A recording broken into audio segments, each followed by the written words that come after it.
Yeah, Alatong Haley. Hey, Hey.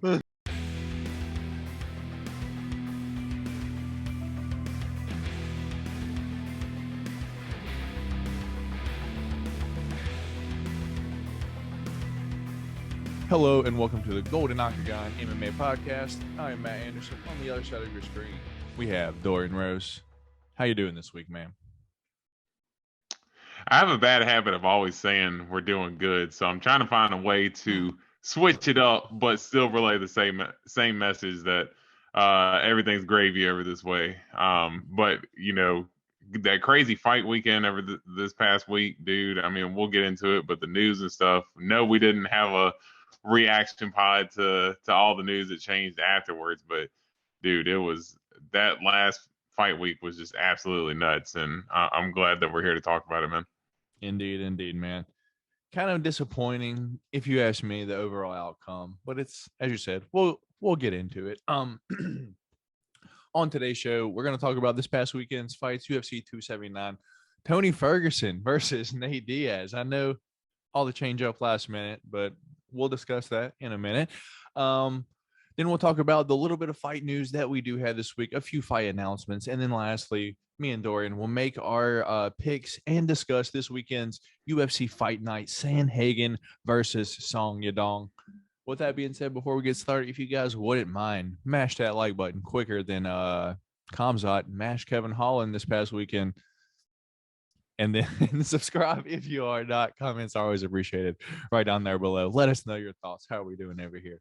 Let's get into it, man. So first topic on today's show, this past weekend, dude. So before we really get into the fights, we got to discuss what happened and I guess how it played out on paper before everything actually happened. So we were scheduled for Kamzat versus Nate Diaz, Tony Ferguson versus the Li Jinliang, and the Trailblazer Kevin Holland taking on D-Rod Daniel Rodriguez. Dude, the scramble happened, some mix-up happened, some backstage shit happened. So many people missed weight. There were like 4 or 5 fucking weight misses. It's not just in the main. Like fucking there for a little bit. I was like, is there a problem with the scale? There's so many weight misses here. And then come to find out, once you put all the fighters in the bag, shake it up, dump them out, you get Nate Diaz versus Tony Ferguson in the main event. The co-main event, also 5 rounds, even though it didn't even go a half a round.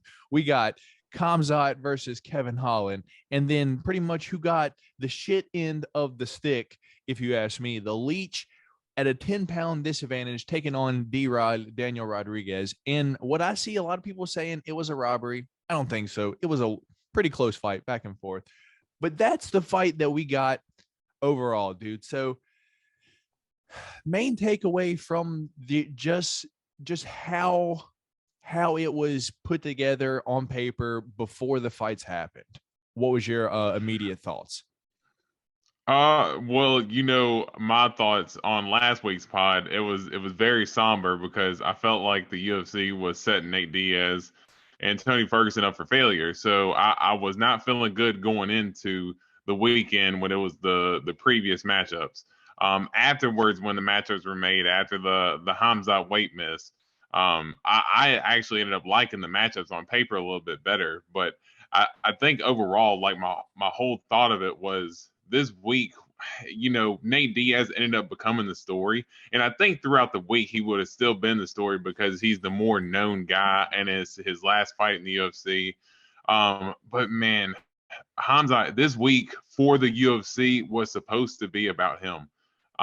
This was his big moment to finally step out there and become a big star because I think, after seeing the performance against Kevin Holland that Hamza had, I think a lot of people are going to just put 2 and 2 together and say, hey, he would have done the same exact thing to Nate Diaz.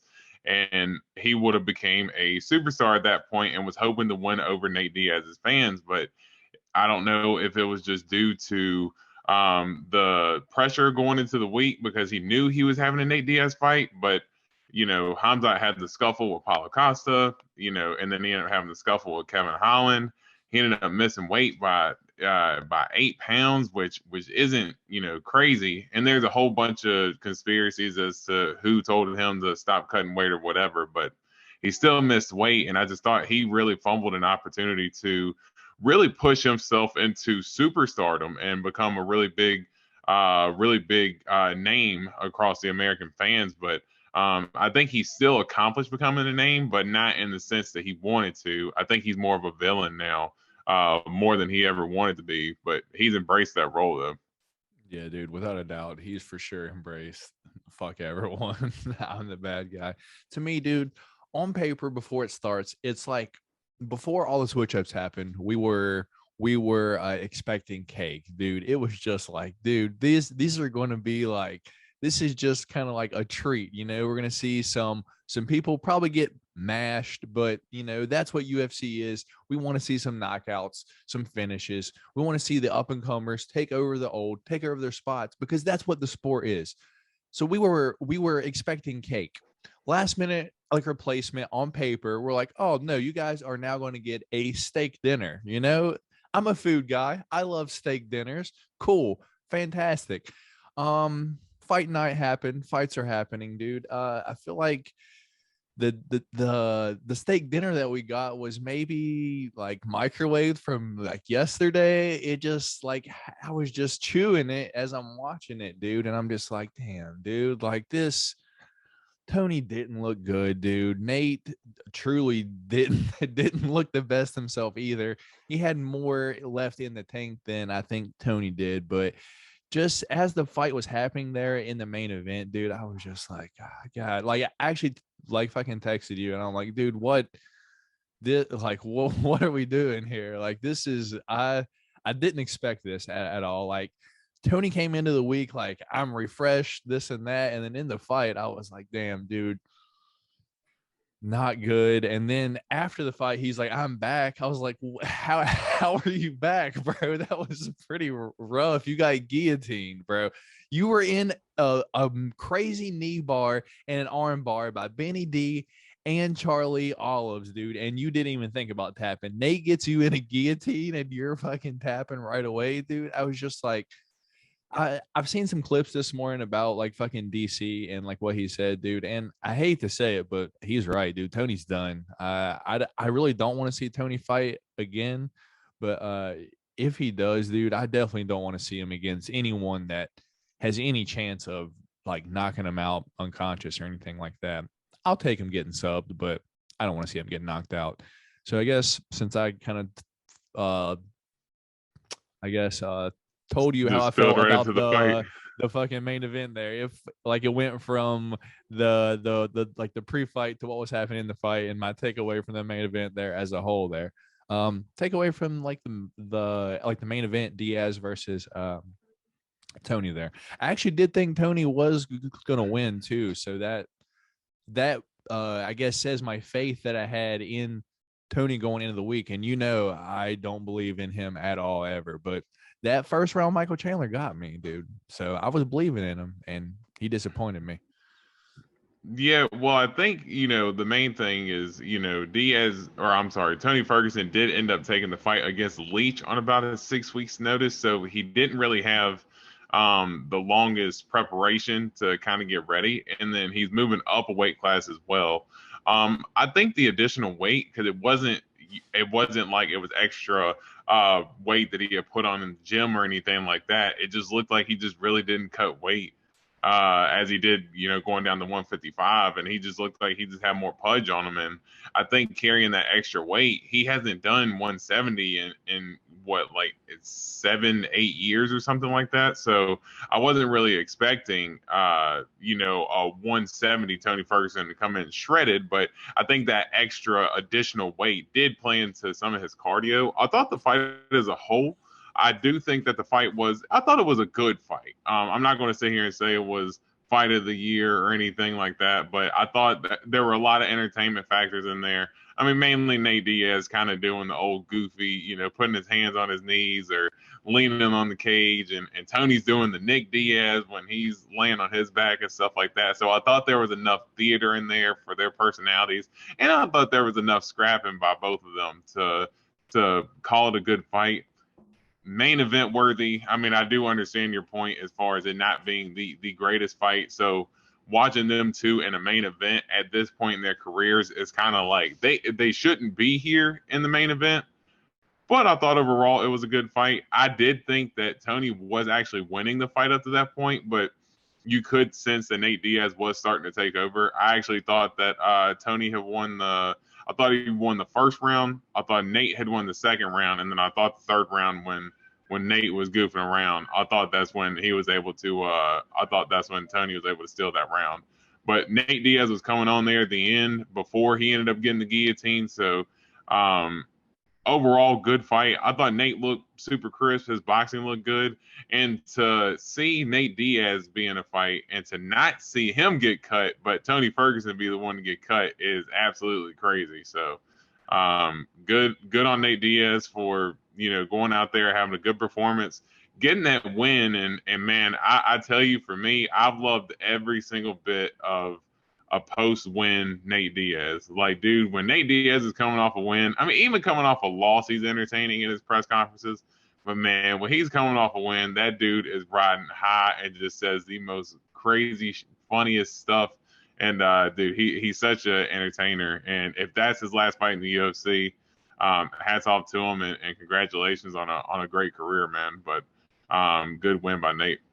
Indeed, man. Tony trained for 3 rounds, and we got 3 rounds, dude. Subbed at 209 in the 4th round, dude.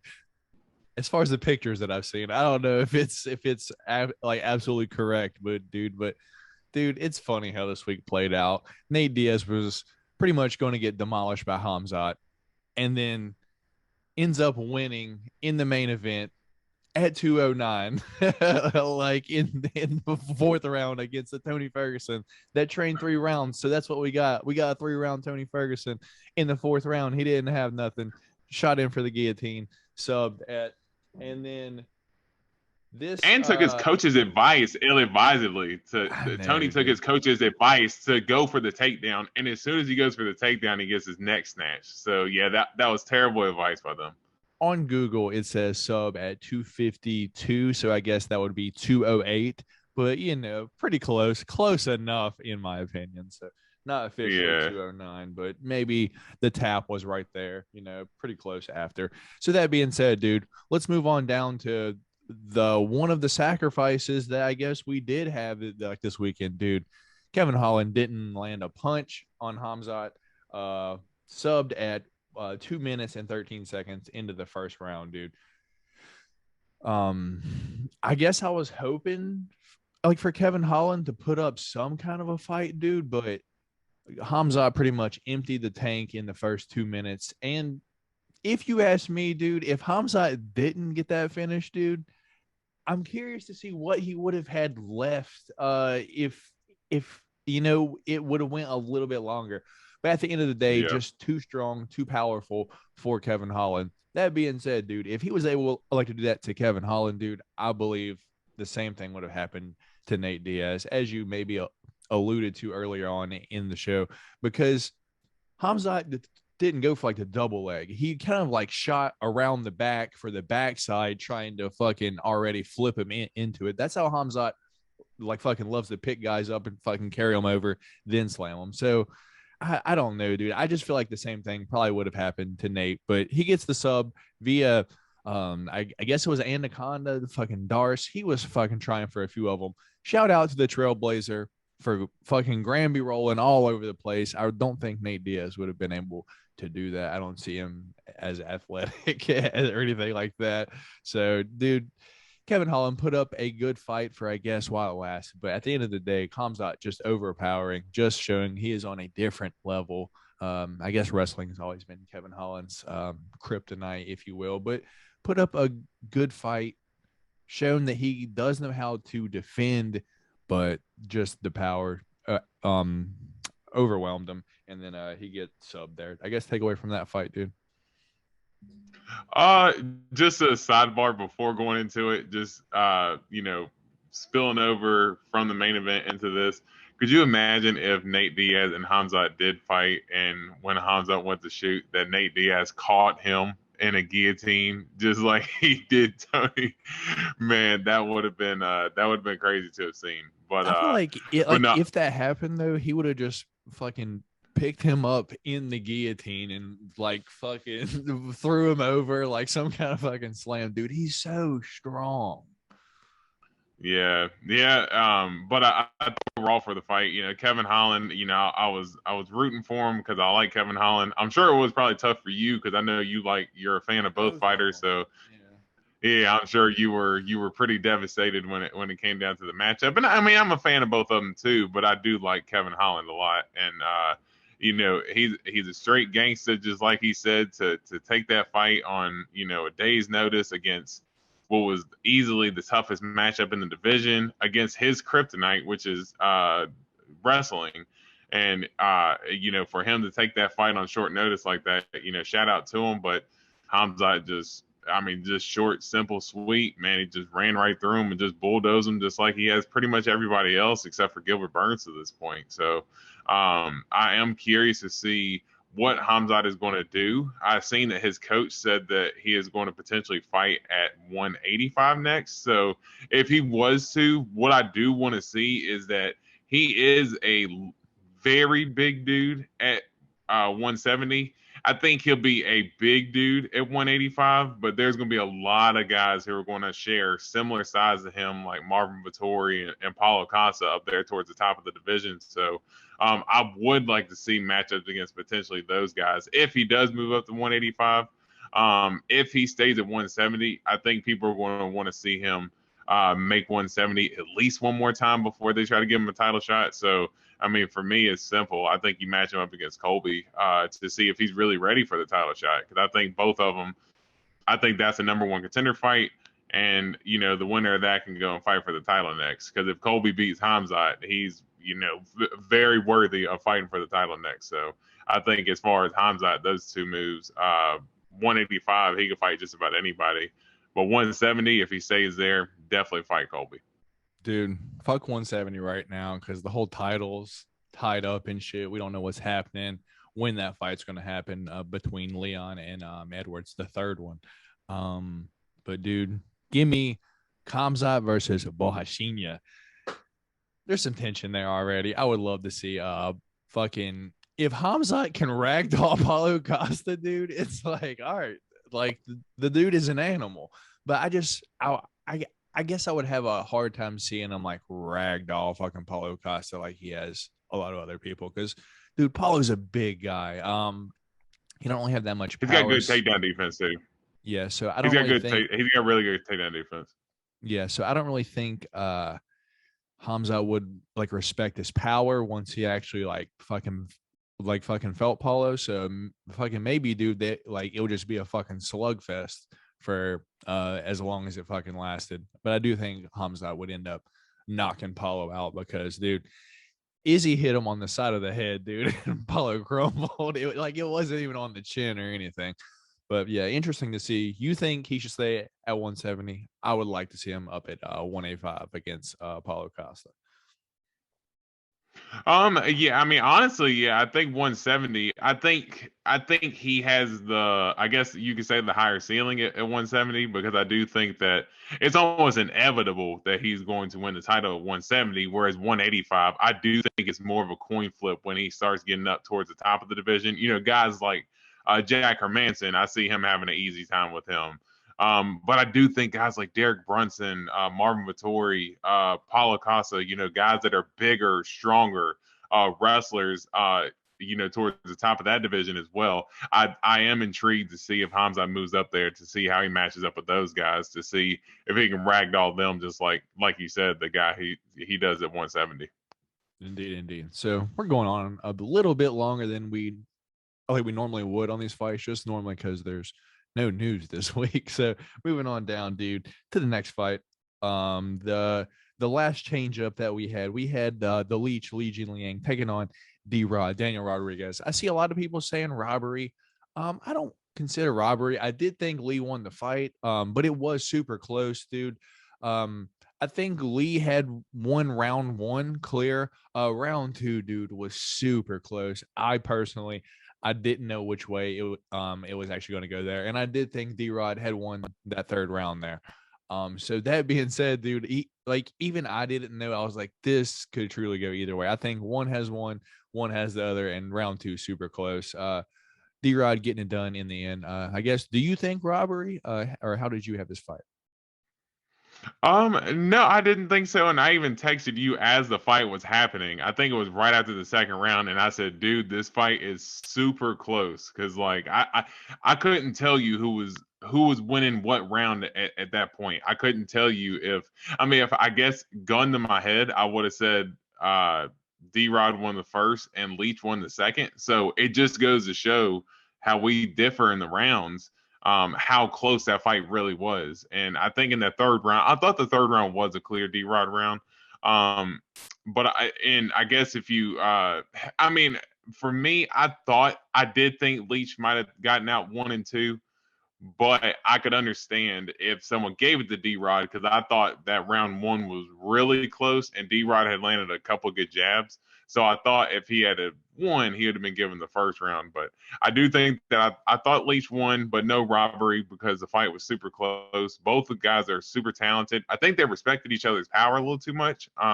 Both of them were kind of a little bit more hesitant to kind of get their offense going a little bit. But I just think both guys are great counter strikers. So neither one of them won the seven to the fire and get caught. But again, matchup on 24 hours notice, had no prior study going into this fight of the person that they're fighting. So it ended up creating, I guess, not as much fireworks as everybody wanted, but good fight overall and good win for D Rod. I think I don't think Leach's stock is hurt any by this either. Even by this, I think a lot of people thought he won. People felt bad for him about having the suit for the press conference and not being able to show it off any. So Leach definitely earned a lot of fans this week, and then I think a lot of people thought he won. So I don't think his stock has dropped any at all. And I think he can get fun matchups going forward and still be a viable contender in the division. Big size advantage for old fucking D-Rod, yeah. Like you could see, you're like, oh, he's definitely 10 pounds bigger for sure. Like he didn't, like it was almost like he didn't cut any weight for the fight, and then like the Leech cut all the weight that he should have cut. Well, remember that D Rod was supposed to fight Kevin Holland at the catch Mm-hmm. weight of 179, so he weighed in at 179, 180, and Leach had already cut all his weight to that point. But you could definitely see who was in the more physical shape because Leach, I mean, that dude is absolutely jacked. And yeah, he looked physically good this weekend as well. So I thought it was a good fight from both, good technical fight, and yeah, shout out to both guys because again, just like you were a fan of Hamzat and Kevin Holland, this was a tough matchup for me because I love me some Leach and I love me some D Rod. I know, dude. I know. You'll never guess who fucking messaged me after like this fight, and he was like, "Who do you think won that fight?" Who's that? Matt Wade, dude. Matt Wade, I guess a fucking low key MMA fan that on the fucking pay per views, dude, asking me who I thought who won. Yeah, and he actually thought like the D Rod fucking won that fight too. So I mean, that's just one more like opinion there. But yeah, dude, moving on down. A crazy finish to this fight, dude. Irene Aldana taking on Macy Chasson. Dude, I thought Irene clear round one. Round two, dude, fucking Macy got her down. Round three, dude, I gotta admit, it looked like it was probably going the Macy way. And I'm a Irene Aldana fan to the end, but I am a slight Macy Chasson fan. Like that as well. You've just seen that she just tends to gas later on, dude. She was in shape for this fight, but Irene Aldana, after getting taken down in the third round, I guess pushes her off, pushes Macy Chasson off, and hits her with an axe up kick to the liver, the bicycle kick, whatever you want to call it. TKO to the body, rib roasted, third round, 221. I guess thoughts on that fight, man. Man, I thought it was a fun fight, and I thought going in, I thought Irene Aldana was going to win. I thought that she would have been able to have gotten the knockout. not in the way that she ended up getting it, but I did think that she was going to be able to get the finish because, Irene Aldana's hands. I know you're a big fan of her. I love watching her as well. Her boxing is so sharp, and I was telling Amber, my wife, and she was like, I'm not too big on watching the women's fights, but I was like, this is actually a good matchup, Gives me chills know, when you say and that, and you're like, "Oh, do I have something to show you?" yeah, and that's why I was like, dude, this will be a good fight because these women they both come to scrap. I thought that Macy Chiasson. I thought that at times she tends to as you said sort of gas. I would say she would tend to kind of blow her wad in the first two rounds or within the first round and a half, and I thought that's how she got finished against Rocky. And I thought going into this fight, I thought she kind of composed herself very well. And as you said, in that second round, she started to come on after getting beat in that first round by Aldana, and she was starting to take control over there in that third round. And right before she was able to assume top position when she took Aldana down. Aldana just landed that beautiful axe kick, man, and I almost ended up feeling bad for Macy after the fight because I was like, man, it's like she can never almost catch a break. She was kind of trying to come in and make the 135 weight limit, couldn't, had trouble making weight, so they ended up doing a catch weight at 140. Um, Usually she's a front runner, so usually when in her fights, if she's going good at the beginning, it usually goes good, and if it goes bad, she goes bad. Faced some adversity, started coming back, and ended up getting that up kick, man, and crumpling. So, but beautiful shot from Irene Aldana, and dude, she might be in position. I know she's got that win over Caitlin Vieira, and Caitlin Vieira is up there for a title shot next, but I mean, you could very well make the argument that Irene Aldana's next as well. So I'm curious to see what her next move is going to be. Dude, if Joanna Pena is able to hit her with this hook jab, dude, Irene Aldana's counter fucking left hook, dude, is going to be a problem for Amanda Nunes. But at the end of the day, I see Amanda probably just going there, fucking power double legging her and just laying there all the time because Irene does have she's pretty slick off the bag, dude. Like as you've seen, dude, she was throwing shit up. She was not I guess comfortable just fucking laying there. She was like, "Oh, if I want to be here, you're going to have to watch all your arms, your shoulders." Dude, crazy shit happened in that fight. That one arm bar that she ended up almost getting when she had like her arm kind of folded by Irene Aldana had Macy's arm folded behind her back and was like twisting it. I thought she was about to dislocate her elbow, dude. I was like, oh my goodness. She tapped once. Did you see the replay? She tapped once, but it's like, I guess I don't know. I'm glad she got the knockout though, because I did have a bet on that fight. But moving on down to the two dorks that did ruin my fucking bet. Dude, I just needed this fight to go to start round two, dude. This fight ended at 4:37 into the first round. I needed this to start round two. Iwan Kutalaba taking on Johnny Walker, dude. So this, I guess, is the first of our different picks of the ones because we do make picks over here. We do have a pick champ that we put up on the line every single week. I am your current reigning defending pick champ, but Dorian picked Johnny Walker. I did pick Iwan Kutalaba here. I just needed this to go round two, dude. I probably would have won like maybe $800 off of a $1 bet, dude. I would have been super fucking hype.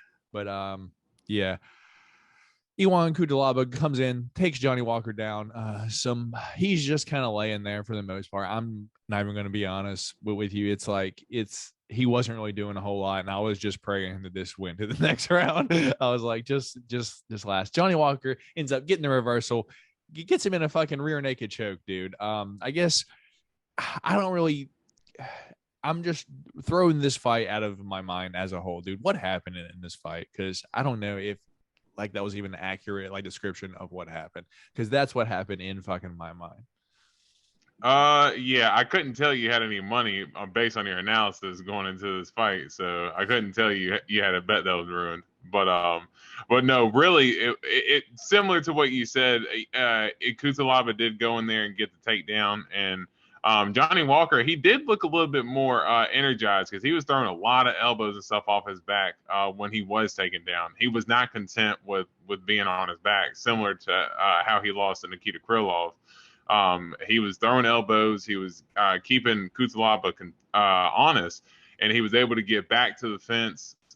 He was able to get himself up after Kutalaba went to try to do a back take.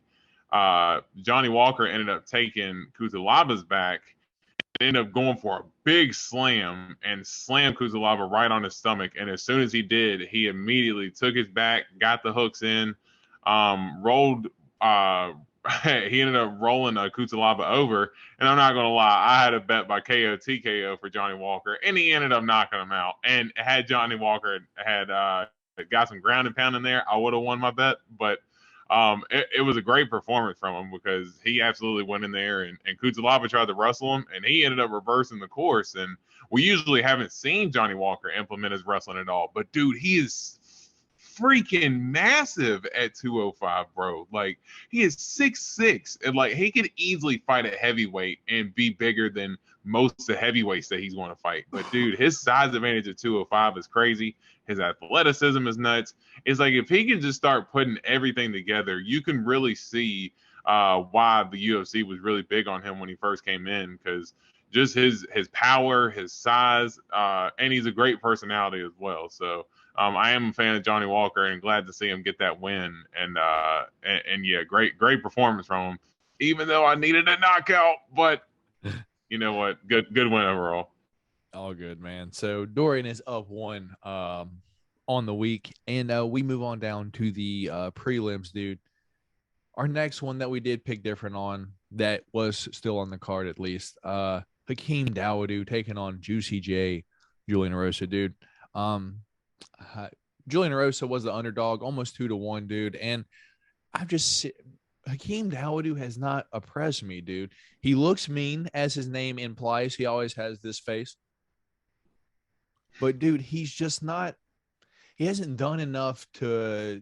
He has no knockouts. He's tough, but dude, if he fights a guy that has a size advantage on him, that can put the distance on him with clean boxing, he's not winning, dude. Julian Erosa, Juicy J, pretty much beat Hakeem Dawodu up all 3 rounds. Got the 3rd round decision there, I guess. Take away from the fights. And I guess how did you think this fight was going to go compared to how it went? Well, I do know that Julian Erosa is a wild man and that he can get in there and get caught in brawls. And as you stated last week, he is known to kind of spoil people's parties, as people are slated to kind of take Julian Erosa out. It's almost like every time he's a 2-1 underdog, you better slam money on him because he's probably going to end up cashing out for you. But I thought that going into the fight, I thought Hakeem was going to be able to control the range. He is the more technical striker out of the two. Rosa, as I said, can get caught brawling a little bit. So I thought that Hakeem might have been able to have been the more technical fighter. But Julian Rosa looked very composed, very calm, didn't want to go in there and get too crazy. He still showed a little bit of his wild side when, as soon as he gets Dawodu backed up to the fence and he throws the flying knees. He had a little bit of that to him, but he looked a little more measured and wasn't just willing to stand in the pocket, but kind of pick his shots and was able to hurt Dawodu a couple of times, and really surprised me to see him to rock Hakeem the way he did. Because if anything, I can give Hakeem, he does have a pretty good chin for him to be the striker that he is. So Julian Erosa really went in there and really put on a good striking performance and probably his best win to date in the UFC. So, and he's got a couple of good wins up to this point. So Julian Erosa just looked like the better, more seasoned, composed fighter. Indeed. Dorian did pick me and Hakeem there. I did pick Juicy J there. So we are tied for the week. Moving on down. Gelton Almeida absolutely just demolishes Ankon Turkalj. I did have a Gelton Almeida. It was like plus 250 by fucking by knockout. And Anton Turkalj, dude, has shown that his striking was not good. I was hoping for a ground and pound finish. But Gelton Almeida pretty much gives everyone 2 decisions. You get Donkey Konged or you turn over, you give up your back, and you get choked out. Anton Turkalj chose the second one, turned up, gave his back, and got choked out after getting Donkey Kong for about 1 or 2 times. He was like, fuck this, I'm done. Take away from the fights, dude? Man, I felt bad for Anton, going into it because it's like, dude, I mean, taking the fight, what was it on like a week's notice too against him, against Jailton Almeida. So Yeah, like, he was and Jailton Almeida, he was gonna fight Shamil Abdurakhimov, so he was ready for a heavyweight fight, and then he gets a light heavyweight instead.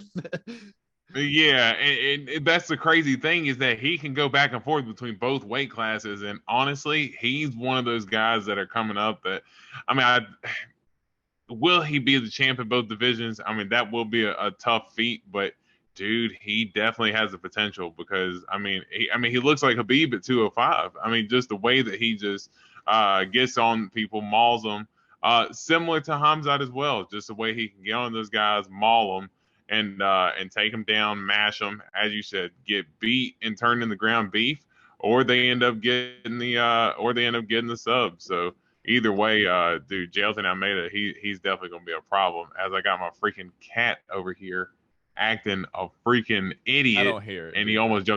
he almost jumped in the camera over here. So It, I like it's was it. all good. It's all good. If you have a little fucking visitor, dude. So let's move on down to dude. As I said, dude, how many times do we have to say this? Jamie Pickett is now 13-8. Just now fought fucking Dennis Tallulah, not the best guy, dude. He's got hands. He can fucking stop the takedown. But I feel like Jamie Pickett is not a fighter. He's a good athlete, dude, but when it comes to like trying to hurt someone, dude, he's not it. He's not that guy. I don't think he belongs in the UFC. You could definitely see a difference in the way that, for example, like Cheeto Vera fights and the way Jamie Pickett fights, even like on his like fucking wins, dude. It's just like he's out there to just play a game, if you will. And when it comes to actually getting in a fight, he's not down for it. Gets knocked out second round, almost the at 4:52. So I don't know if that's at the end of the second round or if it's at the first of the second round. But I believe it was at the end of the second round. But Is that the dude, end of the second round? Yeah. do you share my opinion on dude? Can we get him out out of the UFC now? I don't want to see him get beat up against these guys. I mean, I guess they could use him as a test. He's a fucking good athlete. He has solid takedowns. I guess he could knock you out, but I don't see him. He's not really that guy. I think he's one of those contender series guys. So the UFC, similar to the Ultimate Fighter guys, they're willing to give them a little bit of a longer leash.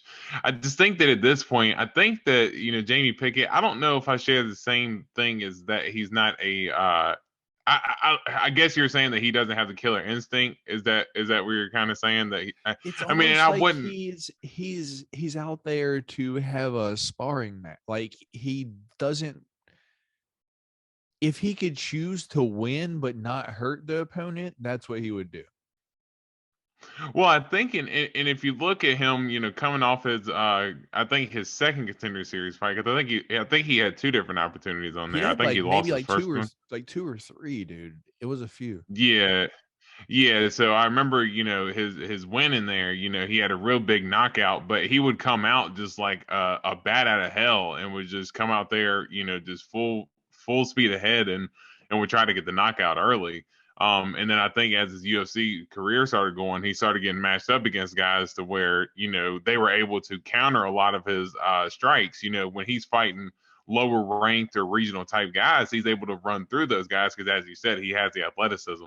But when you get up to this level, I think the reason why he's been a little bit more hesitant in his fights because he just doesn't want to get hit as much. Just because he is a guy who does get hit and he has been prone to getting taken down as well. I do think at this point that he's pretty much I don't want to say wasted goods at this point, but there's really no need to kind of keep him going. I mean, if he wants to keep fighting, sure, but I mean, as far as the UFC, I don't know what you can really do with him at this point, considering that what has he lost like three of his last four, and it seems like at the end of every round he ends up losing two. So I mean, it's unfortunate circumstances for him, but and I hate to see it happen to him, but as far as the performance from Anton, I mean, dude, I thought that was a great performance from him because he lost that first round. He was getting banged up pretty good, but going into that second round, he just ended up weathering the storm after he ended up picking in the nuts a couple times too. But I think that almost ended up kind of setting up I don't want to say that set up the finish for him too. So that's why I said I kind of felt bad for Jamie Pickett, because he ends up getting like nut shotted. Then a minute later, he ends up getting finished. So he had some unfortunate circumstances play out his way as well. But good finish from Anton overall, though. Dennis Tululin, by the way. Who was it? Oh yeah, Dennis Llewellyn. I'm reading the wrong one. Dennis Llewellyn. Yeah, it's him.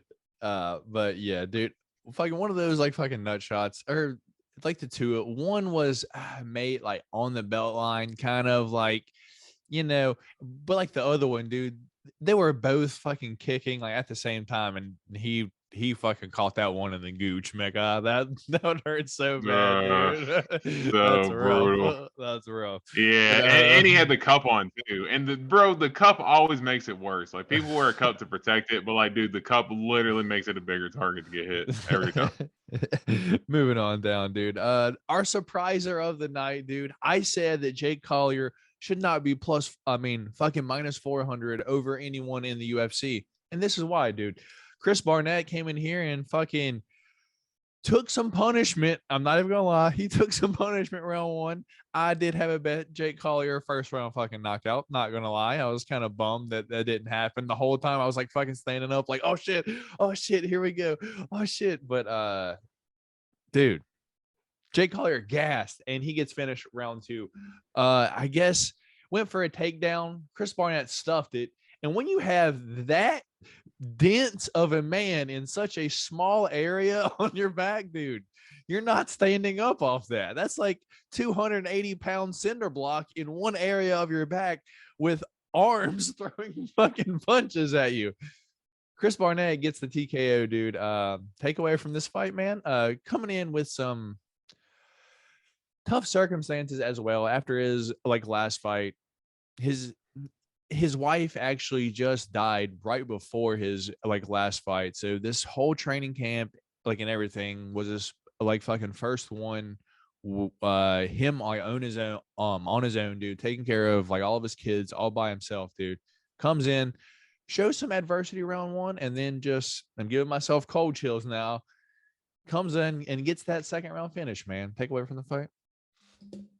Man, this fight, me and Amber, we were cheering for Chris Barnett, and I started watching it, and she kind of wasn't paying attention. And right when Jake Collier knocked him down and Chris Barnett got back up, I rewinded it, and I was like, no, we have to watch this fight. I said, I can already see it being crazy. So we ended up watching it from beginning to end, and dude, that might have been one of the fights of the year, for my money, and that might be the comeback of the year, if it wasn't for Leon Edwards. But Chris Barnett, oh my gosh, that was such a great performance for him to get cracked in the first round the way he did. The broadcast kept saying that he had a broken jaw, almost led me to believe it a little bit. But Chris Barnett was doing something funny with his jaw. But dude, I think I swear every fight he chews on his mouthpiece. I swear he takes his mouthpiece out of his teeth and puts it in his jaw and chews on it. I swear that's what he does. Go back and watch, dude. He looks the same, and then after the fight, he's fine. Like, he chews on his fucking mouthpiece. I swear. Yeah, that's what, when they kept saying that, I'm like, dude, it doesn't look like it's a broken jaw. But I think, didn't he had a fracture in his face though, I believe, from that punch. I believe it was from either like his orbital floor or something like that, ended up getting fractured. But no, for him to weather the storm the way that he did, and Jake Collier, was putting it on him in that first round to flip the adversity in the second round, dude. When Chris Barnett was landing those big shots, like, me and Amber ended up jumping out of our seats and was like, "Oh my gosh, finish him, finish him!" And then when Collier goes for the takedown, she immediately started booing, because she was like, "Boo! Why are you trying to take him down?" And then Barnett takes his back, and we're like, "Oh my gosh!" And we're just jumping up, like, going absolutely nuts the whole time. So yeah, Chris Barnett made us jump out of our seat and do the saying amen in the church. What is it that Luke says? But we were going crazy, man. So it was such a fun fight. Indeed, man. Indeed. So moving on down to the early prelims, dude, where we have our remaining 3 picks, dude, and we can finally announce our pick champ. Norma Dumont taking on Danielle Wolf. I personally thought Norma Dumont was going to finish like fucking Danielle Wolf. You'll see, like as you can see, dude, she is at a very disadvantage on the ground. She's a former pro boxer. You did pick Danielle Wolf here.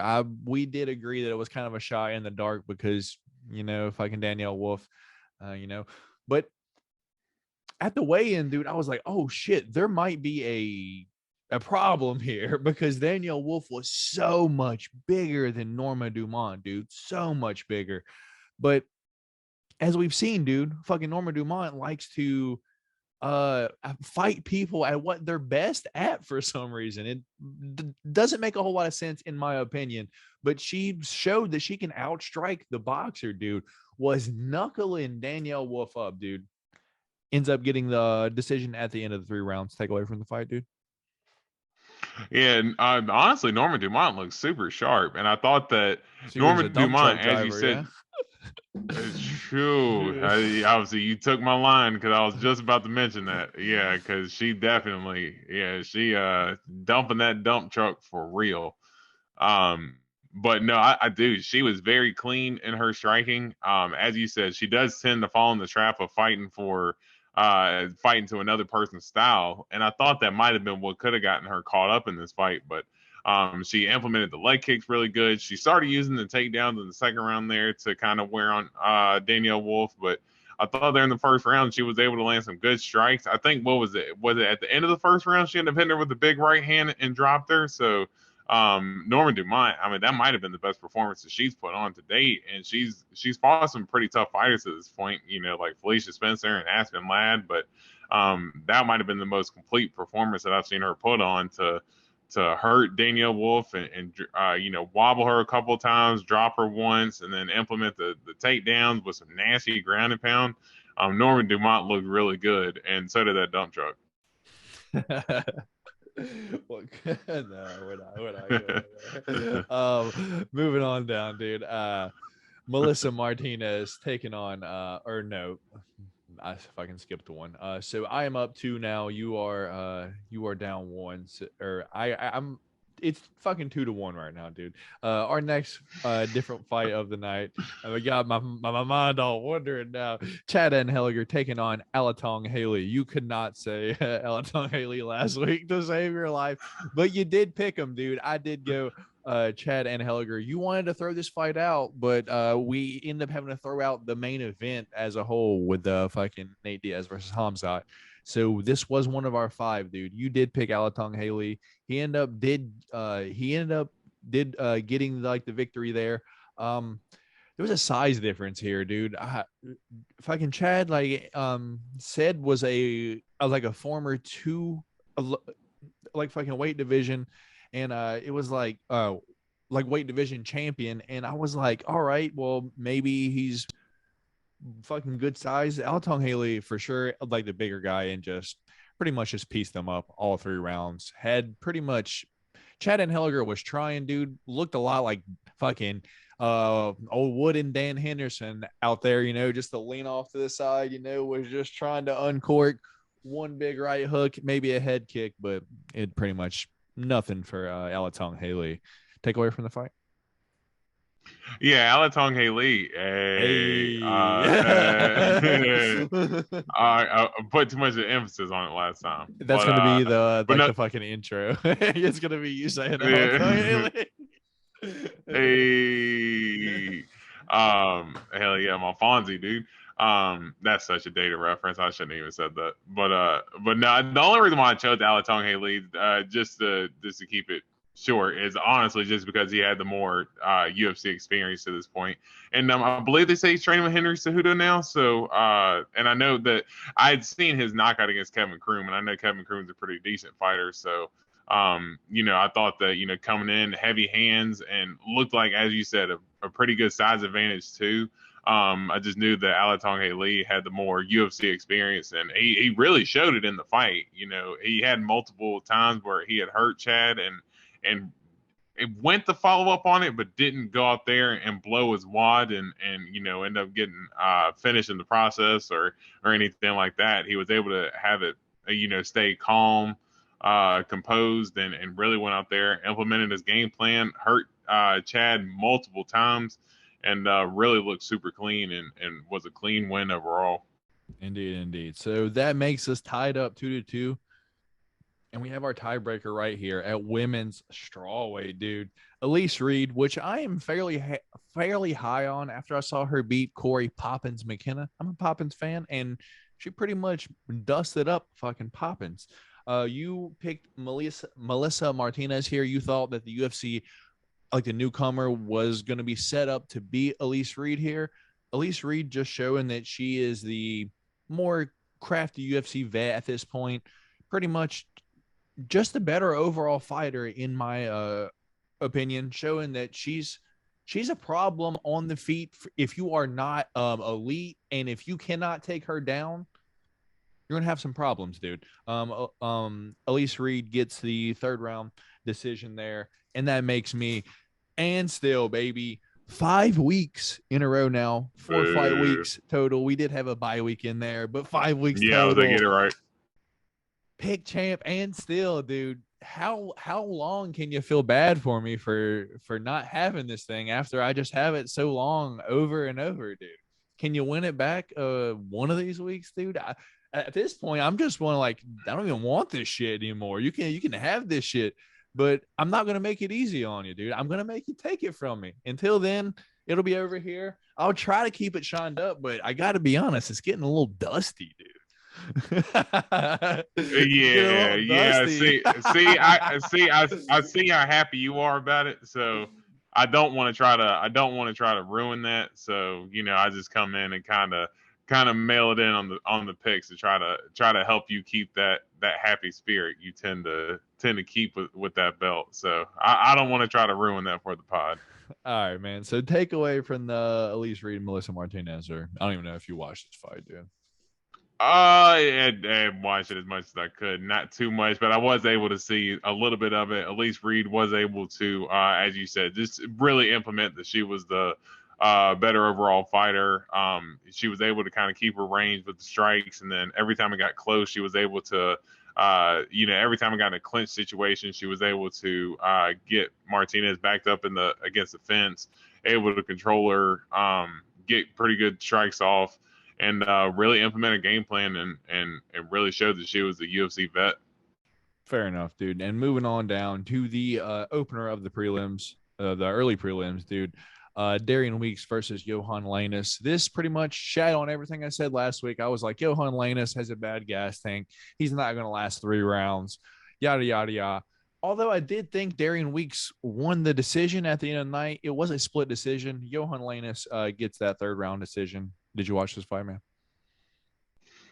Yeah, I watched as much as I could. I didn't get to see the first round, but I did think that Darian Weeks, he kind of falls into this trap of being kind of more defensively responsible, but doesn't really get off much offense. And I thought that was because I thought, from watching the last 2 rounds, I thought that he lost the fight. So I think that that's some of his problem, is that he does, get to the point to where, he's got good defense and doesn't want to get hit, which is fine. I understand. But in order to win the fight, you got to start getting off some offense at some point. And that might be in the risk of, stepping in the fire a little bit. But I thought Johan Lainez, I thought he won the fight cleanly, and I thought it was a fair win. I didn't think it was a robbery. I thought it was a clean fight, and I thought he was a deserved winner. Indeed, man, indeed. So that being said, that was the fights last week. I am still your reigning and defending pick champ. Don't forget that. Go ahead and shine that camera right there. Bam. I know Dorian still upset. Can't even hold up his pants. Going on over a month now, Dorian's walking around his house with his pants around his ankles because he can't hold his pants up without this belt over here, dude. So let's move on down to the fight news and announcements. Shout out, rest in peace, however you want to say it, to UFC vet, former Invicta, ring card boy. That's how I really knew him. Truly a good personality, a blast. Elias Theodoro recently died this over this past weekend on the 11th. A character altogether. So just send your well wishes to his family, friends, all of those. Just a good character overall. But enough with the sad now. Let's get into I guess the fight announcements. There's not too many to look into, but Hamdi Abdelwahab, Dorian's guy, is now out, and Parker Porter will now face UFC newcomer Slim Trabelsi. That's how I'm gonna say it. I don't know if that's correct. At UFC 280 in Abu Dhabi. How do you feel about Hamdi falling out, man? I was actually surprised that he ended up taking the fight as quick as he did because in that Dontel Mays fight, he ended up taking a pretty big shot on his eye, and his eye looked like it was closed up. So I thought he might have had some type of fracture or something like that. So it actually doesn't surprise me that he ended up getting pulled out of the fight. Probably better off for him as far as not wanting to try to rush, especially if he's coming off an injury as well. All right. So next announcement, we got Julio Arce taking on Montel Jackson on UFC 281. That's the MSG card. How do you feel about that one, or any thoughts? I'm surprised that Montel Jackson is still hanging around. I guess this is how we do it. So I mean, Julio Arce, not the youngest guy either. Yeah, like he's kind of been around for a little bit too. Next, okay, so this was actually going to be on this upcoming weekend's card. Sadiq Yusuf taking on Giga Chikadze. Giga Chikadze is now off that card, and now Sadiq Yusuf will fight Don Shanes on UFC 261 on October 1st. So no more Giga versus Sadiq Yusuf. That I know that was one that me and you were truly looking forward to. You're a big Sadiq Yusuf guy, and I'm a big Giga Chikadze guy. Rebook now. Jared Cannonier taking on Sean Strickland as the main event of December 17th. Glad they got that rebooked, man. Immediate thoughts on that? yeah, I was kind of wondering if they were going to be able to get that rebooked or Cannoneer was going to stay on. But I guess for both guys, I don't want to say they're in no man's land, but Cannonier's coming off the title loss and Sean Strickland's coming off the Pereira loss. So kind of for both of them coming off losses, kind of is it's a good matchup to stick together. And I'm glad they kept it together. Indeed, man. So that's all the fight announcements that I have for this week, dude. Anything like on your end, news wise, that you think is worthy for the show? Yeah, man. I mean, there wasn't really too much crazy stuff. The only thing I'd really seen was maybe the because I know I said I wanted to actually see it before it happened. The Anderson Silva and Jake Paul presser ended up happening the other day, and they actually ended up facing off for the first time. So I was actually super surprised to see that. I was actually super surprised to see that they actually ended up coming together and actually making it happen. So looks like Jake Paul. Don't want to say that I thought he was going to chicken out, but kind of did to a certain extent. So he actually ended up sticking through. Dude, Anderson's demeanor at all the because I'm not gonna lie, I have been watching like the Anderson side of this. Like, how's Anderson acting? Dude, he just kind of seems like what's the word I'm looking for? He seems like too respectful of Jake Paul. I don't like that. Like, it's like, bro, like you can't. I want Anderson to go in there and like fucking. I don't know. He just doesn't seem. He seems like he wants to go in there and have a sparring match and maybe win or not. But dude, it's like if he goes in there and gets hit with a hard ass shot, dude, I'm not guaranteeing that he's not going to get fucking knocked out. And one other thing that I've kind of like looked at for just a second, dude. Now that Nate Diaz won his fight, dude, and all that shit, I wouldn't be surprised if this Anderson versus Jake Paul fight is somehow postponed and insert fucking Nate Diaz there, dude. Because I feel like Nate Diaz is a very low level threat when you're going to fight Anderson Silva. I almost feel like it should be fucking who he's been fighting, Nate Diaz, Anderson Silva. Instead, he's going to take the Anderson Silva fight first. I feel like that's a way more favorable fight, Jake Paul versus fucking Nate Diaz, than Anderson Silva versus Jake Paul. I guess your thoughts on that, dude? Yeah, I do think that and there's still that factor to play in as well, but I wonder how much that Nate Diaz really wants to fight Jake Paul. I mean, I know that's the connection that everybody makes, but do you think that Nate Diaz necessarily wants to give Jake Paul that type of rub, as far as, being a real fighter and stuff? I mean, I know that's a big payday, but I think for what Nate kind of stands for, I think it would be a little weird to see him take the Jake Paul fight. And then it's like if he went out there and got knocked out by Jake Paul, I mean, all his credibility is gone at that point. So, I mean, I do think that he would believe in himself to get it done, but I do think, like you, Anderson Silva is a much tougher matchup, and they faced off, and Anderson's the bigger guy. So, I am going to be interested to see if that fight ends up sticking through, and if it does, how Jake Paul is really going to be able to handle the an actual fighter like Anderson Silva, even though he's 47, 48 years old. He's still been looking great as of late.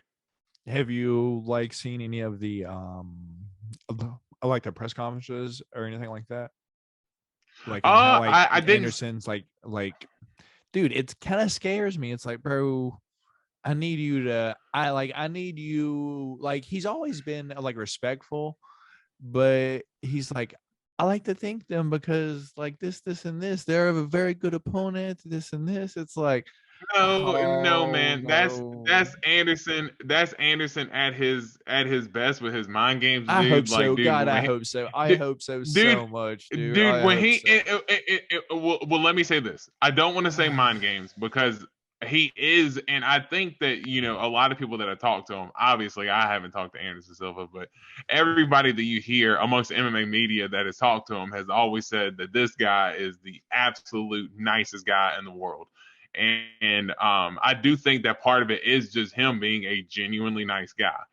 But I do think part of it as well is a little bit of a gameplay, a little I bit, hope so because so much, when dude. man when he fought Izzy, if you remember in that main event, when John Anik walks over to Anderson Silva and goes to interview him, Anderson Silva is like thanking Izzy for taking the fight and making it the main event, and Anderson Silva's up there crying about how beautiful the moment is and blah blah blah. And John Anik then goes to take the mic to Izzy after the weigh-ins, and he's got Izzy over there crying because Izzy is like, dude, this guy is my hero. I don't even feel good about fighting him. And he had Israel Adesanya almost in tears, getting ready to go and fight him. So I could see that playing into Jake Paul a little bit, because Jake Paul has even said, hey, I've been a big fan of this guy for a long time. And how can you not be a fan of Anderson Silva? But I do think that kind of plays into Anderson's advantage because he's always been the respectful guy. But when it comes to stepping into the ring, he still had that same killer mentality. So I don't think it's going to play into any factor at all against Anderson Silva. I think if anything, it'd be played more against Jake Paul. God, I hope so, dude. I cannot have Anderson Silva getting knocked out by Jake Paul, dude. It's like I've already seen Tyron get fucking knocked out. I've seen Ben Askren get it fucking knocked out, dude. We can't. We gotta have someone show this motherfucker up, dude. We gotta have somebody. I know people from boxing want to see this motherfucker get knocked out, dude. Hopefully, we can have someone from our favorite sport go over and do it, dude. But that's enough. Fuck that shit until it gets closer. Moving on down to this upcoming weekend, dude. I'm gonna defend this pick champ against you, man. I'm gonna defend it. Maybe you can win it back this week. I know it's been a little bit. You haven't seen it in a little bit. Walking around with your pants down, you're like, damn. Maybe one day I can hold my pants How many up. times are you going to say that? How many times are you going to say Until you win that shit back, dude. I want to repeat. You're gonna be like, fuck, I'm tired of hearing this. I need to win it back. Hopefully you've done some research this week, man, and you come correct with your picks, because I feel like we could have some different picks on this week. We only got to have 3 different ones, and there is a shit ton of fights between the main card and the prelims, dude. So I'm going to give you the prelims to the main event, and then we'll start at the fucking main event and give you our picks all the way down So the main of excuse me, the prelim opener of the night, Nicholas Moda taking on Cameron Van Camp, Tony Gravely taking on Javid Basharat, Maria Agapova taking on Jillian Robertson, Trey Ogden taking on Daniel Zellhuber, Denise Gomes taking on Loma Lukbumi, Trevin Giles taking on Luis Koski, Aspen Ladd taking on Sarah McMahon, Damon Jackson taking on Pat Sabatini. And then moving on to our main card, we got Anthony Fluffy Hernandez taking on the Power Bar, Mark Andre Barrio, Tanner the Bulldozer, Bozer taking on Rodrigo Nascimento Fajeda. Of DWCS veteranship now, B. Joe Pfeiffer taking on Alan Almadovsky, Andre Feely taking on Bill Algio, Chidi Injaquani taking on RoboCop Gregory Rodriguez, and then in our main event there, Corey Sandhagen taking on Song Yadong, dude. So that's prelims to main card, every fight of the night. So now we're going to give you our picks. Depending on how long you want to stay around for, we're going to give you our picks all the way down. But we're going to have 3 different ones for sure. And we're going to start right here at the main event in bantamweight, dude. Corey Sandhagen taking on Song Yadong. I already had my pick in my head, and I had this long story as to why I think he's going to win. But so I'm going to let you go first, dude. Who you think wins this fight? Give me your pick. I think it's an interesting matchup going into it. I do think that for Song Yadong, he's super young going into this. What is he? Is he still only like 25? He's I like believe 24, I think. Yeah, 24. Yeah, 24 years old. So like he's still super young. And dude, he's been in the UFC for like 4 years now. So like you don't think about it because he's 24 years old. You think he might have just signed with them last year. Like no, he's been with the UFC for a couple years now, and he's at this point become a veteran. And he's he's kind of starting to hone in all of his skills coming into this point. I think Sandhagen, he's been to the top of the division. He's fought the best of the best. Coming off the 2 losses that he's had to TJ and Peter Yan, I do think that he's going to be a little bit more motivated going into this fight. I think that the overall skills, I think that Sandhagen does have the more technical striking. He's more precise, has more kicks, pretty good with his jiu-jitsu. I do think that some of his weakness is to be taken down. And I think that a lot of times that he can leave his chin up there a little bit to get hit. He stands in the pocket. And I think in Peter Yan fight, he did that a lot.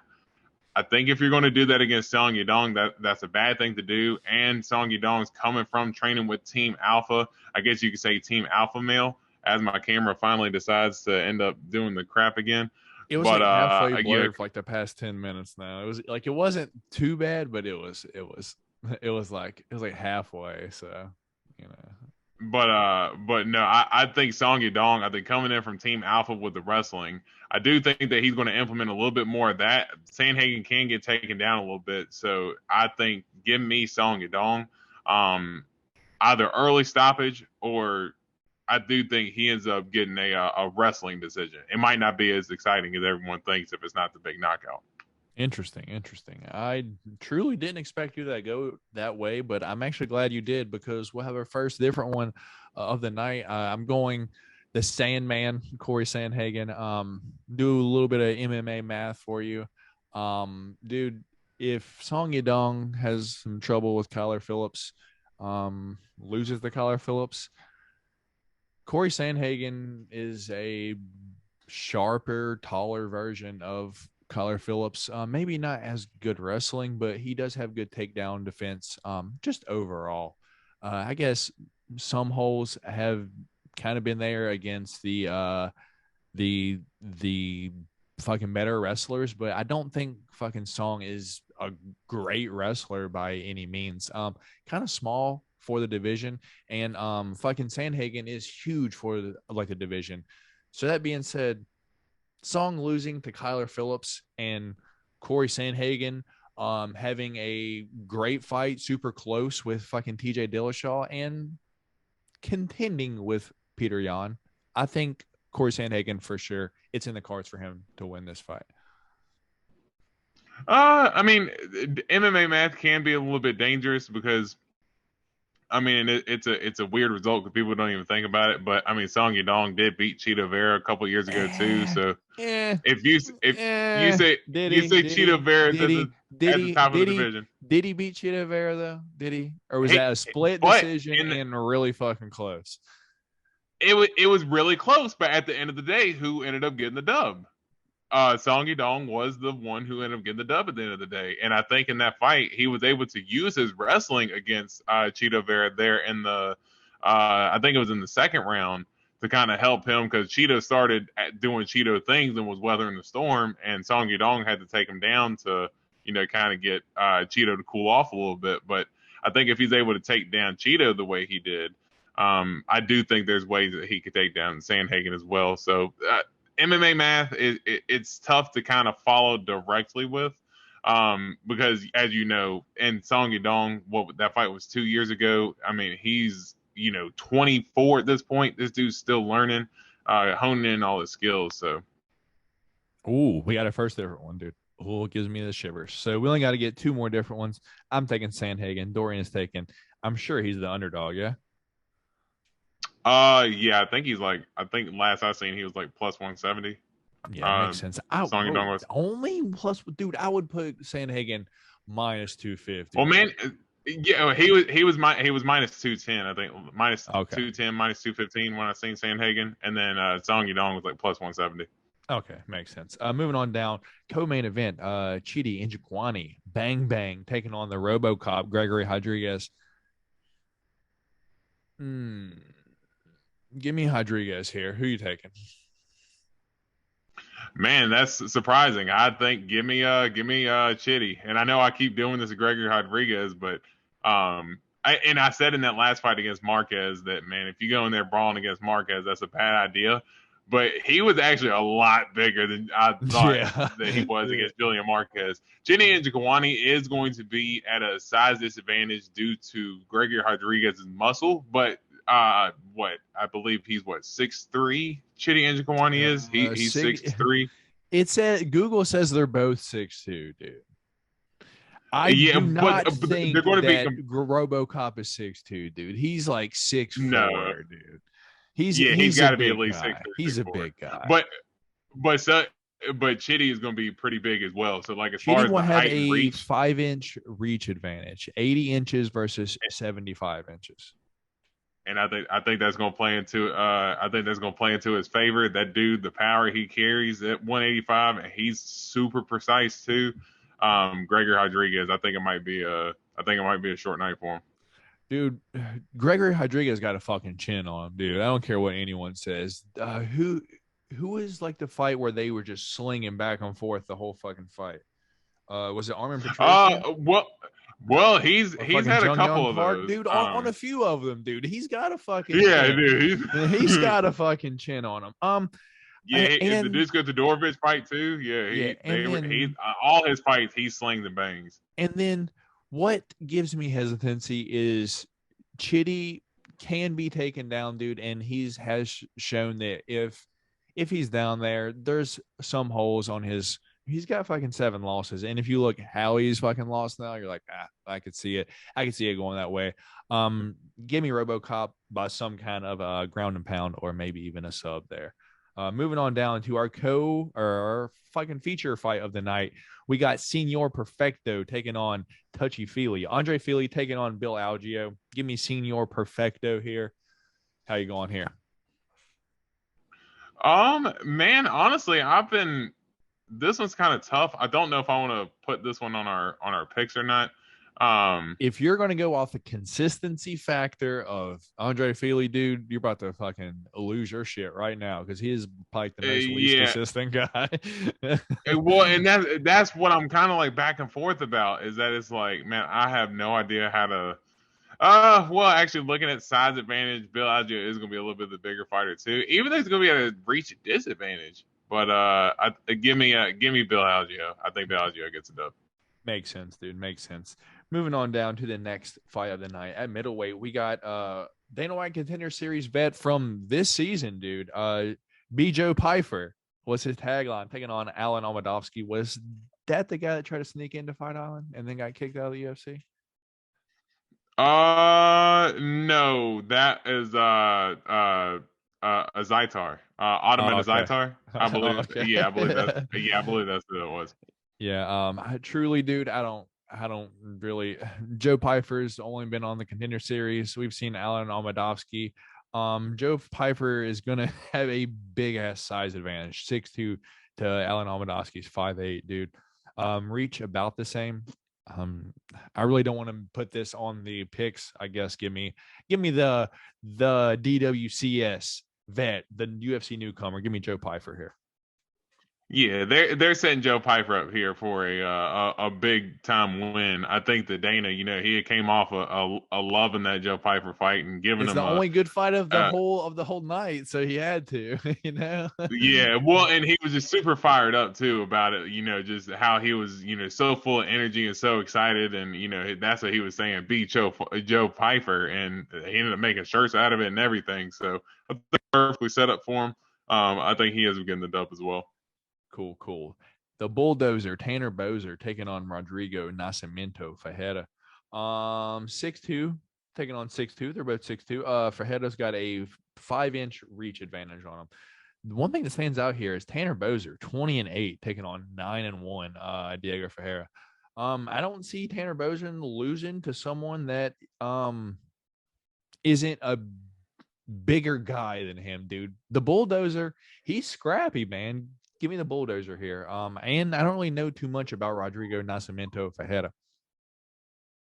Man, I think if that's the case, I mean, we can put this on the picks if you No, I want, but mean, I feel confident. do you know a lot about like fucking Nascimento Fajeda? I mean, I know enough about Tanner Bozer to know that he's never been consistent enough throughout his whole career. I I think mean, similar to dude, Andre Feely. we have probably like 16 fights on this card. So I mean, if we don't have any other different ones, we can come back to this one. But I guess I I'm not really like, I don't know a whole lot about fucking Rodrigo, so it's like he could be this fucking great guy, but fucking Tanner Bozer is scrappy and he's got some UFC veterans, so I'll fucking pick him in this one. But it Yeah, I'm if we taking need to, Rodrigo. okay, if we need to, we'll come back to this one. We got Fluffy Hernandez taking on the power bar Mark Andre Barrio, dude. Um, this is probably going to go to decision. Both has that fucking gas tank. The power bar tends to take over late, but so does Fluffy, dude. Um, I guess give me Fluffy here. Pretty much got the better hands. Power factor, I'd probably go power bar, but I don't see him finishing Fluffy. Fluffy, yeah, I'm just going Fluffy overall here. How about you? Yeah, I think Fluffy too. I do think Burial. I do think that he's very he's got some UFC experience as well, but I do think that he gets caught in that win loss thing as well. I do think that Anthony Hernandez would be the better fighter, and give me Fluffy. Fair enough. Fair enough. So this is kind of why I didn't want to pick on that one, because you did kind of mention this one, and I think we might pick different here. We got the second leech in 2 weeks, dude. We had a leech last week. We got a leech this week. Damon Jackson taking on Pat Sabatini, dude. There are a few fighters, dude, in the UFC that confuse me to no end. They look the same to me, and I get them confused. It's like Mike Trezano, Pat Sabatini, Julian Erosa, Bill Algeo. For some reason, like they blend together to me, and I get them confused so often. Don't And they forget Billy always, Quartillo too. yeah, and they always fight like around the same fucking time too. So that also doesn't help me at all. So Pat Sabatini taking on Damon Jackson. I guess I'm more familiar with the Leech here, so I'm gonna go with the Leech. I know Pat Sabatini has been in the UFC for a tad, but I don't want to get him confused with a person that he's not. So I'm gonna go with the Leech here. The Leech is tough, known to fucking throw that sub on fucking late, dude. Who you going here on the main event prelims? Oh man, yeah, no, I thought yeah, I do know Pat Sabatini is a tough fighter, but no, Damon Jackson, that's actually what I was going to say, that Pat Sabatini is the favorite going into the fight. Oh So wow. that surprised me. Yeah, I think you can get Damon Jackson at some pretty good plus money right now. And his last couple fights that he's came in that he's been plus money on, Damon Jackson is cashed and he's been coming through in his last couple fights as well. I think he might be on a 3-4 fight win streak at this point. So he's been looking a lot more sharp here as of late. I think he's on a roll. Give me Damon Jackson. I do think Damon Jackson wins. Cool. We're both going the same there, the leech. Next one, dude. We might have a different one here. Oh, God, I'm not picking on this one. No Dude. way. I'm not No picking on way. this one, No, dude. no way. Yeah, no, we're Damn, not dude. having a different pick. Aspen Ladd's probably going to beat Sarah McMahon. That's my pick. That's why I said we Dude, might have a Aspen Ladd different might pick. crush her. Dude, Aspen But Ladd's at the probably gonna same crush her. time, dude, yeah, okay, cool. Go ahead, do But it, do it, do it. Aspen's Make not it good. pick different. Aspen's not No, good. she's That's not. the But thing. dude, Sarah But McMahon, exactly. But she's like, I thought she retired already. I thought she did. I guess she didn't. Um, Dude, I could for sure see Sarah McMahon wrestling Aspen Ladd though, and just Aspen just on her back, like how do I get up? That's the stupid thing. Aspen yeah, Ladd's but gonna knock Aspen's Sarah McMahon out, or if fucking Sarah McMahon is literally gonna wrestle her for these fucking 3 rounds. And it's like, dude, bro, I Aspen don't know Ladd. which way it's gonna go. I don't know Hey, which way it's go gonna ahead, go. go ahead, I'm do it, gonna pick do it, Aspen Ladd just because do it, champ. she's younger. Aspen Ladd's fucking younger, dude. So I guess I'll just go. I'll go Aspen Yeah, Ladd, that's what I was like. Come on. maybe with a knockout. We got Trevin Giles taking on Louis Kosey here, dude. Louis Kosey 7-1. Trevin Giles 14-4. Oh, I know why. Okay, I know what our third one's going to be, dude. Scroll on down your card just a tad, and you'll see some pink hair, and then you'll know what our different one's going to be because you know who I'm taking there. You know who I'm taking there. All right, so yeah, I guess give me Trevin Giles here, but it wouldn't surprise me if he lost, dude. Fucking Louis Kosey, only lost one fight. The smaller guy, but I guess he's got good wrestling and he's known for his fucking subs, dude. But fucking Trevin Giles is tough, so if he can outlast and I guess the gas tank, give me Trevin Giles probably fucking by decision. How about you? Honestly, and I'm doing this just because I like Trevin Giles. And Louis Kosey is coming off of a knockout loss as well. I do think that Trevin Giles is a good athlete. He's shown a lot of flash himself, but him cutting down the 170, I don't know if it's paid off for him so far. I mean, he had the fight against Michael Morales too, so that's kind of unfair for me to criticize him about that. But I do think that Trevin Giles, good athlete, good hands, he's fast. I think he's got the experience. So give me Trevor Giles. Fair enough. Another Dana White Contender Series from this season, dude. Fought like 2 or 3 weeks ago. Denise Gomes taking on Loma Lookboonmee. I am a Loma Lookboonmee fan, but God, if she isn't undersized for fucking 115, dude. UFC needs a 105 division in the biggest ways, dude. They have so many girls that fight fucking 115 that could for sure make 105, dude. And I think it would be an action-packed weight class. To me, though, it's a favorable matchup for I like Denise Gomes here. Aloma Lookboonmee is tough. I don't see this getting fucking finished either way. But give me Denise Gomes here. How about you? Yeah, I think overall, like you said, Luma, she is just undersized. Even though Denise, she's only an inch taller, but it just looks like Luma, she just looks so much smaller. Because you can see like she like you said, she can make 105. It looks like she can make it pretty easy. So it looks like she's walking around healthy at 115. So yeah, I do think she's gonna be at a size disadvantage, and give me Denise Gomez. Okay, cool. Two people that I don't know a whole lot about. Trey Ogden taking on Daniel Zellhuber. Do you know anything about either one of these fights? Daniel Zellhuber, 12-0, so I'm guessing he came off Contender Series, but I don't think I watched the last season for some reason. No, I really don't know much about each fighter as well. So yeah, I'm not really. Cool. Trey Ogden, I think he had a loss to Jordan Levitt. That's about as much as I remember. Oh wow. Okay, cool. So moving on down to our third and final pick. I'm not sure. I'm going Maria Agapova here. I think she's probably going to knock Julian Robertson out. Julian Robertson's striking is not the best. Maria Agapova has got some paws on her.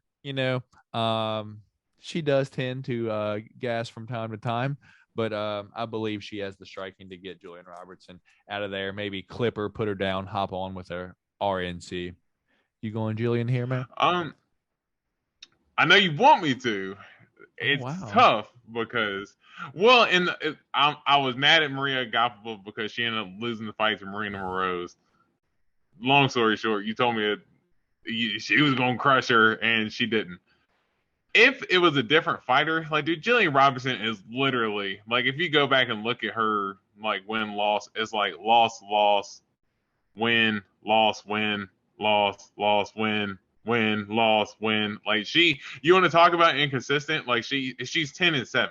So, like, she is literally like one of the most inconsistent fighters that I've seen. So, I don't know if I can put much trust in her to win. I do think that I actually think, funny enough, I believe I've seen that she's a betting favorite, which is actually pretty crazy to see that Jillian Robertson is a betting favorite against anybody.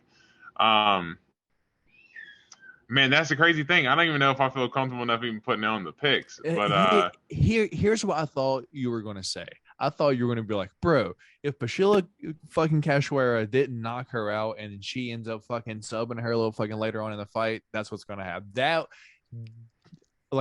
was going to be my, I was expecting that response from you. And I was going to be like, yeah, but like Maria is a lot she's rangier, so I think it's like she's better at she's got like these like looping shots that I feel like, dude, they can crush most girls. But she gasses them. Jillian Robinson gets hit a lot too. So I mean, it's not like it's not like she's the most slick on her feet when it comes to defense. She gets hit a lot too. So I mean, gun to my head, I mean, I picked Maria Wow, Agapova, but surprising. I'm not putting money on. I'm not putting money on it. I know that much. All right, I'm fair not enough, putting a dude. dollar on it. Moving on down, dude. So I guess,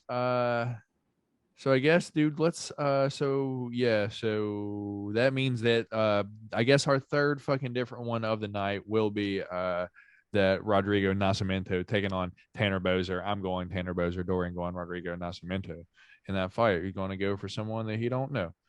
Makes sense. All right, so moving on down, dude, where I know we're going to pick the same one and we're going to be rooting against who we're picking for, but here we go, dude. Shout out Tony Gravely. We're going to be fucking rooting for you, man. Probably not going to see this. Our hometown guy, but dude, he's fighting Javid Basharat. If you ask me, dude, so reminiscent of a young Conor McGregor, dude. If you go back, watch Conor in 2014 to like 2016. I like the way that he just like flows in and out, just darts, and just the way he's on his feet, dude. That's Javid Basharat. He is such a technical, clean striker. Throws spinning shit, slides in and out of range with perfect distance, dude. Barely misses out of fights, counters cleanly. Javid Basharat probably going to get the TKO over Tony Gravely, if you ask me. How you think this goes, man? All right, so I want to ask you this: Okay. Do you want to do 5 picks this week? Well, I mean, we only have 2 more left, so we only have 3 different ones. So that means we'd have to pick different on this one and the next one. So, And here's what I'm saying is because I mean, I could kind of see the Jillian Robertson thing, but man, I'm still going to pull for him, man. Tony Gravely, I do think that Javid Basharat is going to be an absolute handful. As far as his striking, he's super sharp. He's got good takedown defense. I do think the thing that Tony Gravely is going to have the advantage in going in is going to be the strength advantage. If you look at the size difference between the two, Tony Gravely is absolutely bricked up. Whereas Javid Basharat, he is in good shape, but he's a little more lanky than he is a little more full in size. I do think that Tony Gravely, coming off of his last fight, he is a little bit more, I want to say a little bit more conscious as far as the way to win fights. I think he uses wrestling to get the dub last fight. I think he's going to be able to try to use it a little bit more to try to implement more ground and pound this time around, because he does have some vicious ground and pound when he's able to let it off. I think his striking is super unorthodox. I think that he'll be able to have the power advantage, have the strength advantage, and have the wrestling advantage. And I think that if Tony Gravely implements the game plan the way that he's able to, I do think that he'll be a live dog going into this fight, and I think that he can. I think he can pull off the upset here. Fair enough. Fair enough. So I guess if any of them falls out, dude, I guess we can throw that one in there. Or do you want to throw that one in there over the fucking Tanner Bozer versus Alec Nascimento fight? That's your choice right now, dude. Because I'm okay with either one of them. I'm okay with either one of them. I actually feel more comfortable picking against Tanner Bozer than I do picking for Tony Gravely. So okay, I would rather. Fair enough. All right, and then our opener of the prelims, Nicholas Moda taking on Cameron Van Camp. I'm going Cameron Van Camp here, dude. He looked good against Fiallo. You know, didn't look terrible. He did get knocked out against them, but he hurt Fiallo too. Yeah. I've seen Nicholas Moda a few times now, and I have to admit, if there's a word that I can have for his performance, it's just underwhelming, dude. Dude doesn't look too good. I think Cameron Van Camp probably going to knock him out. Set up for it to be a great night opener to the fights. Start out with a knockout by Cameron Van Camp over Nicholas Moda. How about you, man? Yeah, I think the same thing. I thought Cameron Van Camp, like you said, in that Fiallo fight, looked good. Took the fight on short notice, and he ended up going in there and giving Fiallo a lot of problems at 170 because this is at 155. Yeah, exactly. And the crazy thing was, I didn't even realize this was that lightweight dude. He was a pretty good size at welterweight too. So I didn't realize he was taking the fight at lightweight. So 6'2". Yeah, I think that bodes even more in his favor now. Yeah, he's going to be a huge dude at 155. So I think he'll probably get a knockout as well. I have not seen. You don't have it yet. Let me see if I can pull it up. Yeah, I don't have it up as of right now. I looked at some of the odds earlier. Like I said, I had seen. Like I said, I think Jillian Robertson was a favorite. I know Javid Basharat's a favorite, but I think you can get Tony Gravely at some pretty decent money too. And that's the only reason why I'm kind of thinking Gravely is. I'm kind of thinking with the green goggles. Dude, Nicholas Moda is a 2-1 favorite, -200 over Cameron Van Camp.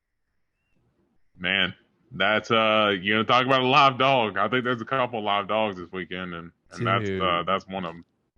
Just for anyone that's still watching this shit, if you ask me, I'm gonna give you the livest dogs of the night right now. Cameron Van Camp starting off the night at a +170 right now.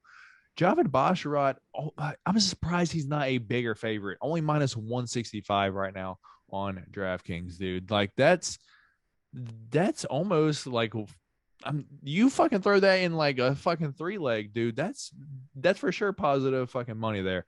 Maria Agapova +125 against Julian Robertson. As me and Dorian both agree, she should win this fight. As I said, I don't know a whole lot about Daniel Zellhuber or Trey Ogden, but Trey Ogden, a pretty big underdog against Zellhuber. Dude, Denise Gomez, a 2-1 underdog against Loma Lukbumi right now, dude.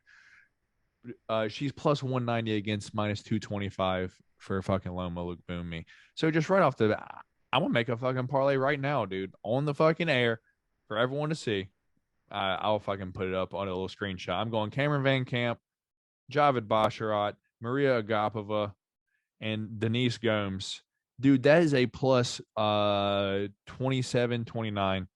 Go ahead and put like $2.50 on that. Damn. How much? That was a pretty good payout on that. How much you think that fucking $2.50 is? $2.50. Yeah, I mean, you're probably on the four leg, all straight up. Like 80. $2.50 to win $70.73 on that fucking 4-leg right there. So I'm actually glad you can't see that because it's got my fucking receipt number at the bottom. Fuck you, losers! You can't take my money. But yeah, I'll fucking put a screenshot up there. Made the parlay live on air, and I feel like, dude, that's probably going to hit 3 underdogs out of that fucking 4 fights. So I don't know, dude. That's our picks for this weekend. Maybe Dorian can win the belt back. I'm not going to say it again, but it's staying over here. You know what's happening, Dorian, over there. You know. Yeah, right. Yeah, man. That's all. Anything else before we get out of here, man? Nah, man, I think we're good pod today. Dude, pretty long one though, but I feel like it is what it is. That's all from us for this time. I am Matt Anderson, Dorian Rose over on the other side. We'll catch y'all next week for the Golden Knockdown MMA podcast. I'll catch y'all next Monday for a card video. Until next time, we'll see y'all later. Peace.